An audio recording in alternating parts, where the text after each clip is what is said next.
Very true. Yeah, and I think we get overzealous, or like, for instance, I think in my case, it's like, well, I've learned this already. I dealt with this lesson already. I shouldn't be experiencing it again. And so I should be able to jump from A to E, because I've already done B, C, and D. And then you get impatient with yourself, because you're like, well, you did do B, C, and D, but you didn't do it as best as you could. So now you gotta go back. Think about it this way. When you went through A, B, C, D, you were at a different stage in your life. Now you're in a different stage of your life. You're gonna go through A, B, C, D again. But now your mind is different. You've learned a few things from the first level to the second level. Think about it that way. Very true. And that I think helps with everything is a lesson. Yes. You know, and I think we are trying to negate the suffering in life and just say everything should be easy. Okay, so welcome to Barefoot Journeys. Love your socks are so cool today. Tell me your name. Tell me one of the most fascinating things that you can think of about yourself, and tell me what you do. Oh my goodness. All right. Well, I'm Jenna Tirado. Fascinating. I want to say my early 20s, because I was raised with my dad. So I was always with him in the construction. My dad did construction, but he also built cars and raced cars. Oh, wow. So I was raised in that environment. Like the little girl with all the gentlemen around, you know, I called everybody uncles. And so at 12, I had my first car. Wow. Couldn't really drive it because I was like, you know, but my dad gave me my first car. What else? At 18, not even having a license yet, I raced cars. Wow. And I won't even tell you how long it took me to get my license. But put it that way, I was racing cars, yes. But I think that was one of the most like exhilarating, you know, stages in my life, when all I lived and breathed was cars. Yeah. You know, I mean, I still love cars, don't get me wrong. But I have a project and a goal in mind, and it's to build my own car with my husband.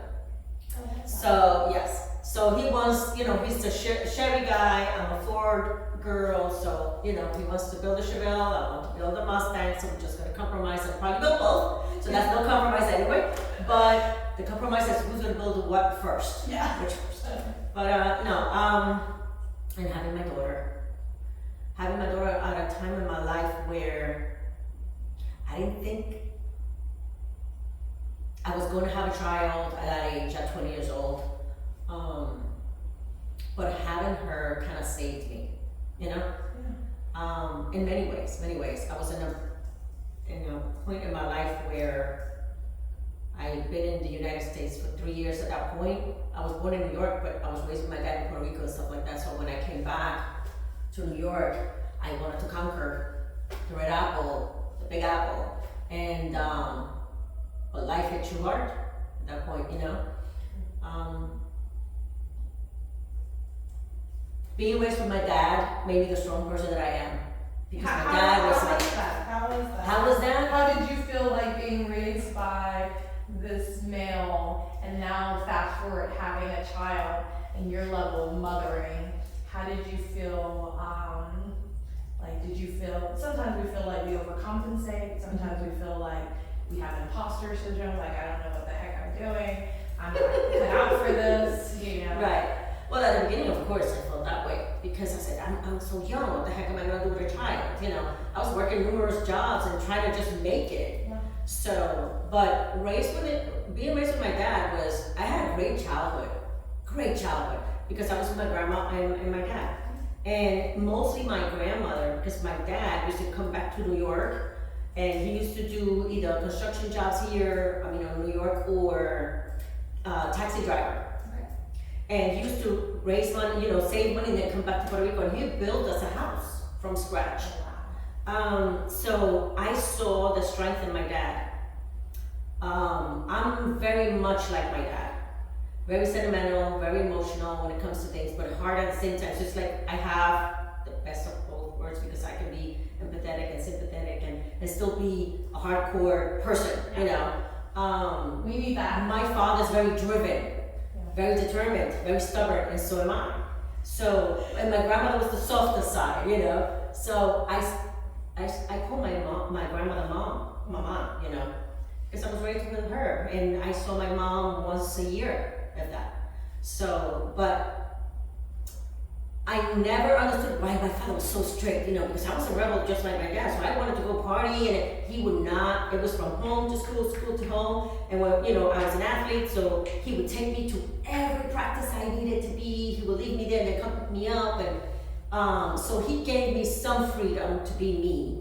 But when it came to like, you know, like when I wanted to go to a party, like in the community center, in the town where we lived, he could have dropped me off and picked me up, but no, he didn't want me partying, deterring from, you know, that where I was or where he wanted me to go, you know? That sounds like my dad all the way. So, but because of him, I'm thankful 1,000 times over. I can never repay my dad for taking us on, me and my sister.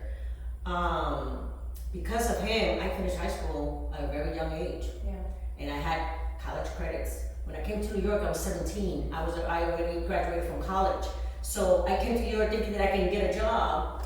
I was only 17, and they were telling me to go back to school. So I had like part-time jobs here and there, you know, warehouses, whatever it was I needed to do because I needed to, you know, generate some income somehow.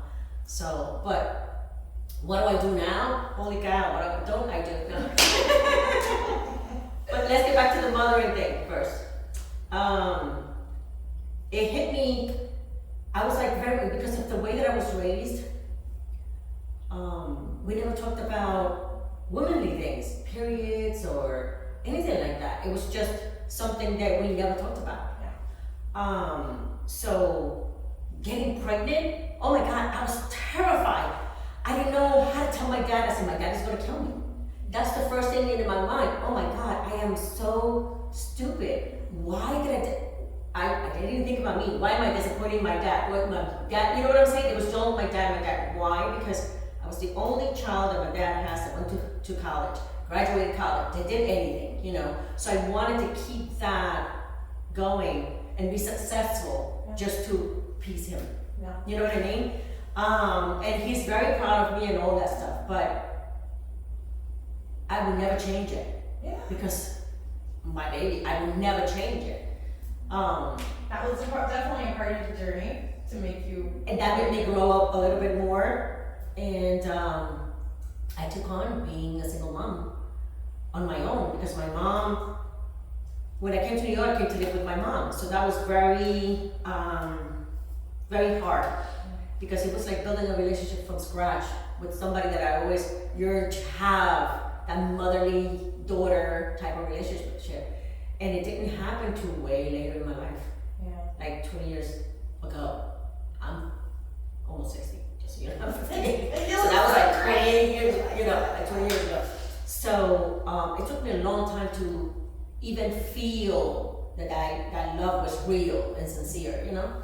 So my mom retired, sold a house in New York, and she moved to Puerto Rico. So I was like, I'm not gonna stay in East New York, in Brooklyn. I need to take myself and my daughter out of Brooklyn because I didn't want to raise my daughter there or send her to school there. So I took on so many jobs, you have no idea, so many jobs just to save money to get the heck out of Dodge, like they say. And that's what I did. I was, like I said, Can we rewind for just a half? Sure. What? You do not look like you're almost 60. Like, you don't sound like you're almost 60. You don't move like you're almost 60. Sometimes I feel like I'm almost 60. First of all, I just have to, like, give yourself a pat on the back. You're super successful. You're beautiful. You didn't let the hard parts of life, you know, you don't wear that. You know how some people are like, oh, you can see they've been through things in their life. Like, you don't wear that at all, you know? And from my interactions with you, you're such an optimistic person that I'm like, wow, you know. I had to work on that, you know. I did have to work on that because, you know, sometimes when Not when you're going down, when you're down, that you can't go any lower, is when you start learning.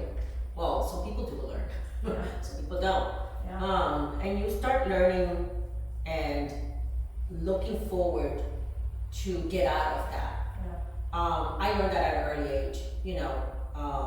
If you are in an environment that you don't like, you don't wait for the other person or the environment to leave you. You need to leave that environment. Yeah. So most of the time, I did. It took me a while some of the times to realize, because I held on to some hope of being happy that moment, but then I realized I don't need someone to make me happy. I need to be happy on my own. So it took me a while to realize that. So That's definitely a practice, for sure. oh yeah. Well, we're going to start moving as I ask you a few more questions. Yes. So we're just going to take a deep breath in, and we're going to exhale, hands to heart. So when I met you, it was, we met at a networking event. Yes. And we're going to exhale and do a nice little spinal twist. I remember hearing a little bit from you, but feeling like at the time for me, even just being in a room, in close quarters in this room with so many women, I was thinking that I knew at that point I was still grieving like the difference between standing in this room and doing Zoom sessions because you knew no one was coming in the doors. And so it was a moment of like reflection for me to sit in the same room now full of women in close quarters, and no one's fearful, no one's, we might flinch an eye if we heard someone cough, but, but for the most part, I knew in that moment, I was like, I need to probably unpack this with my therapist, that I am still very much so grieving, but I felt like that was a big part of, we're going to turn all the way to the other side, what I felt like drew me to you from some of the things that you said, and just your experience. I felt like we were on the same page with wanting to just meet new people and get out more and just kind of revive our social life, knowing that is a big part of like who we are. Right. And I love that about you instantly. We're gonna come center and we're just gonna exhale and try, I say try, to get your forearms down. And so I want to just touch a little bit on that, on your experience in New York through COVID. I feel like for me, I didn't have much positive takeaways. Everybody's like, well, we could find the silver lining in the time that we spent with our kids. Very true.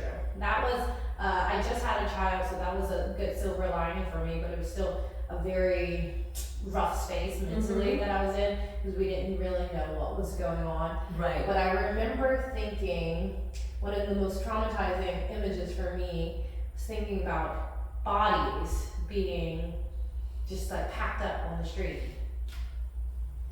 And thinking like, this was our lives, like literally 2 to 3 years ago. And how quickly we've gotten so far from even, are we still grateful for being out of that time? Are we back in taking our time for granted, taking our energy for granted? And so I just want to touch a little bit on that, like how you feel, your thoughts, and what your experience were. And we're just gonna keep moving so you can just mimic.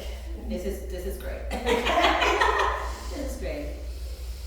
Okay, so I cannot do that. That's okay. I will soon though. Yes, you'll get there. Okay. COVID came at a time where, and unexpected to it for everybody, but at a time in my life where business-wise, we were doing so great, and we had so many offices open.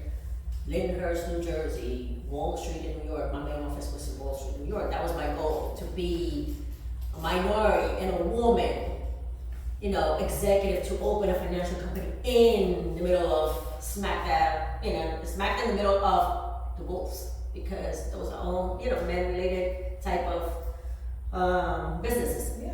To see a woman do something like that, I only met one other woman who had an office there, Yeah. and it started to change. So that was one of my goals.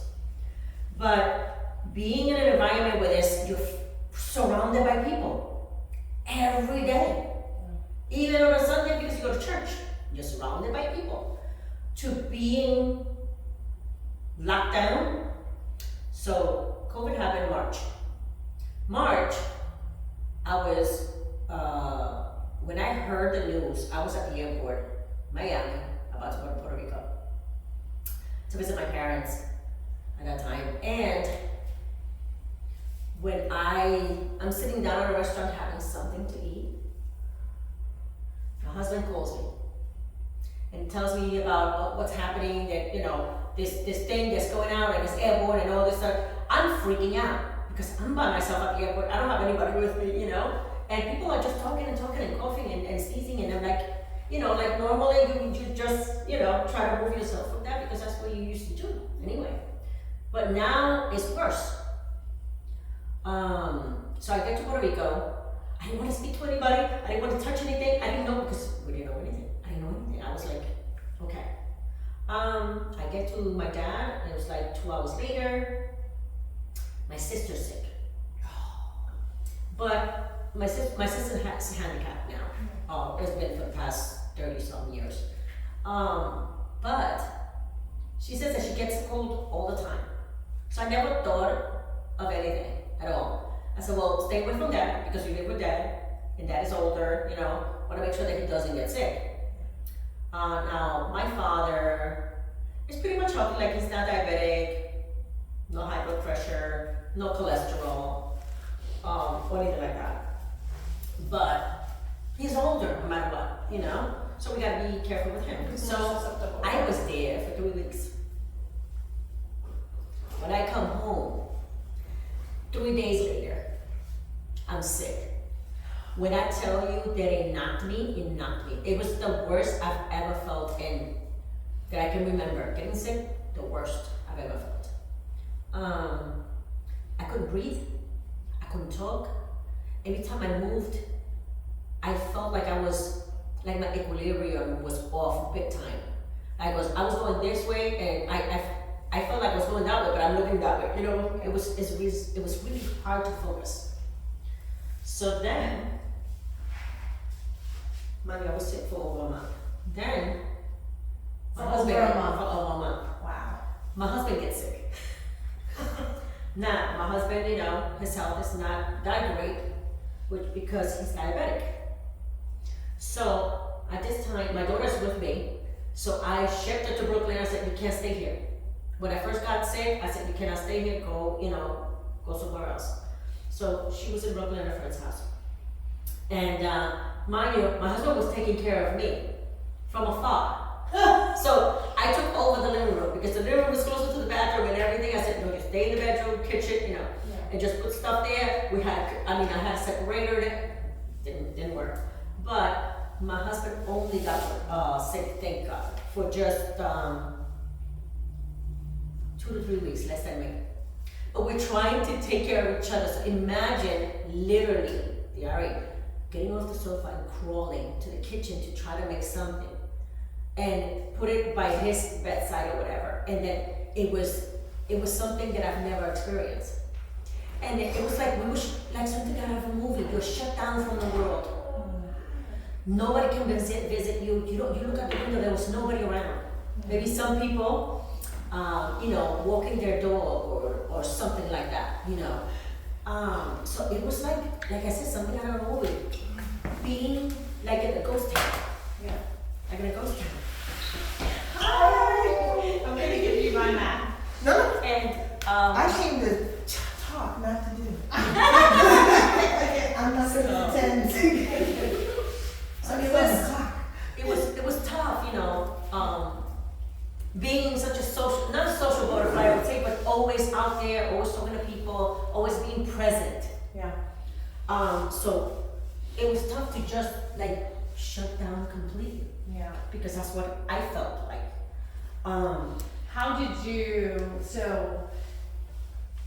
How did you just, I mean, I often feel like when people get sick, the thing that kills them the most is not being optimistic, not being positive. So through all, did you see, like, okay, we're gonna see our way out of this? Did you,